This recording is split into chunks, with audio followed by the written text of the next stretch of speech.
Good morning, everyone. In this video, I would like to discuss the themes of the play Saint Joan, published in 1923 by George Bernard Shaw. Now, the first theme is Church versus State. During the 15th century, there was no single government that united the people who lived in Europe. Catholic Church was the most powerful institution during the time because most Europeans were Catholics. Kings and leaders of Europe aligned themselves with the church for power and protection. The church was more powerful than any area because the church had alliances with most of the European leaders in the 15th century. Shaw illustrates the power of church in the social hierarchy of the 15th century France. When John calls Robert de Baudricourt by his first name, Robert, John claims it is the church that gives her the authority to do this. John declares to Baudricourt, "You were called so in church in the name of our Lord." John believes the church gives her right to call him Baudricourt. In Saint John, Shaw underlines the power of the church when the Archbishop of Reims asserts his authority. The Archbishop speaks to Dauphin and forbids John from entering the court. He proclaims to Dauphin, "I speak in the church's name. Do you dare say she shall?" He wants no one to dare usurped the function of his priest in this matter. After protesting that John must not enter the court of Dauphin, the archbishop goes on to say the church must examine the girl before anything decisive is done about her. The Archbishop of Rheims affirms that the church is more powerful than the king. Scene 4 of the play, the nobleman and the chaplain discuss the idea of men serving their countries. Neither the nobleman nor the chaplain wants men to think of themselves as Englishmen or Frenchmen because men can't serve two masters, which would be church and state. The nobleman says to chaplain, if this can't of serving their country once take hold of them, goodbye to the authority of their feudal lords and goodbye to the authority of church. This is goodbye to you and me. Above all, the church and aristocracy do not want citizens to desert them in favor of their country. Cochin agrees with this opinion when he says to Warwick, the Catholic Church knows only one realm, and that in the realm of Christ's kingdom. Divide that kingdom into nations and you dethrone Christ.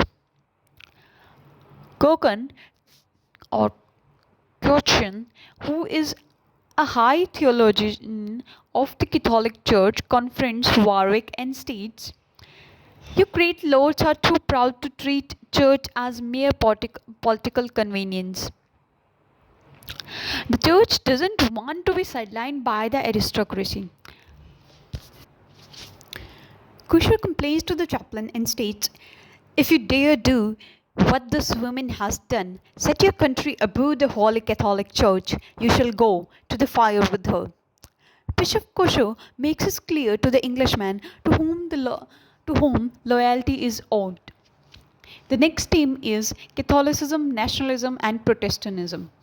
In the scene 4, Bishop Kusher explains the new and disputing idea of nationalism. He explained, "I can express it only by such phrases as France for the French, English for the English, England for the English, Italy for the Italians, Spain for the Spanish, and so forth." The bishop doesn't like this idea. He says it is essentially anti-Catholic and anti-Christian. For the Catholic Church knows only one realm, and that is the realm of Christ's kingdom. Kusher expresses a spiritual view but also a political view. He is fearful that if nationalism were to thrive, it would undermine the authority of Catholic Church. He tells the Earl of Warwick to divide that kingdom into nations. You dethrone Christ, and you will stand between two throats and the sword. Kusher is very fearful of the rise of the nationalism. Warwick replies to Kusher, "If you will burn the Protestant, I will burn the nationalist." Protestantism did not officially emerge in Europe until the beginning of the 16th century. But Protestantism is a topic in Shaw's play. Saint Joan that takes place from 1429 to 1454. Among literary historians, it is unknown whether John is truly the first Protestant that some literary historians claim. Joan may have known nothing about the Protestantism, but she believed in her direct communication with God without the participation of the church. Her belief was consistent with the belief of Christianity in the early 16th century, who opposed many of the unbiblical beliefs, practices, and abuses taking place within the Roman Catholic Church. Joan reflected this opposition when she disagreed with the Catholic Church at her trial. She admitted that she did not need the church because she communicated directly with the God. This is a form of Protestantism in the sense that John did not believe she owed allegiance to the Catholic Church. She owed allegiance to God and she gave her allegiance to Him and not the Church. The last theme is the role of women. In Saint John, Shaw conveys the attitude of men towards women in the 15th century. Women's roles were clearly defined. They maintained a home, cared for the children, prepared food, and tended livestock. It was particularly irksome to the men in the play, which included both the aristocrats and the Catholic churchmen, that John did not dare dress or speak according to the strict conventions of accepted female behavior. The Archbishop of Reims describes her as not even a respectable woman. She does not wear women's clothes, she is dressed like a soldier. The chaplain says she rebels against nature by wearing men's clothes and fighting. At the trial where John is being accused of the crime of heresy, the prosecutor is as much concerned with her dress as with her heresy. He tells the court, I must emphasize the gravity of two very horrible and blasphemous crimes, which she does not deny. He first claims that she is a sorceress who communicates with the devil. Then he maintains she wears men's clothes, which is indecent, unnatural, and abominable. During the trial, the inquisitor asked John not as to this matter of men's dress for the last time. Will you put off that impudent attire and dress as becomes your sex? Both the prosecutor, the Sovereign and the Inquisitor who are conducting the trial against John demonstrate how highly offended the church and the aristocracy are by John's dress. It is almost as important to them as her alleged acts of heresy. In Shaw's play, John is the only woman in the powerful world of man that she dares enter. This is only one woman in the play, and this woman poses as the wife of Dauphin.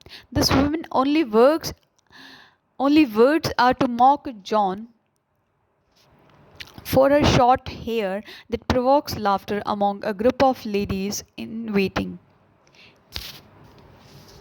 Please, sorry for the confusion. When John enters the court of Dauphin, there are women in the court who laugh at John for her short hair that provokes laughter among a group of ladies in waiting. Joan is alone in a man of world. She flaunts the conventions of dress and traditional concept of 15th century that women are inferior to men. She calls Dauphin Charlie, and during her trial she says to Catholic members of the court, "Thou art a rare noodle, master." She is courageously disrespectful to everyone in the court at her trial. She proclaims, "If we were as simple as village as you, there would be no bread."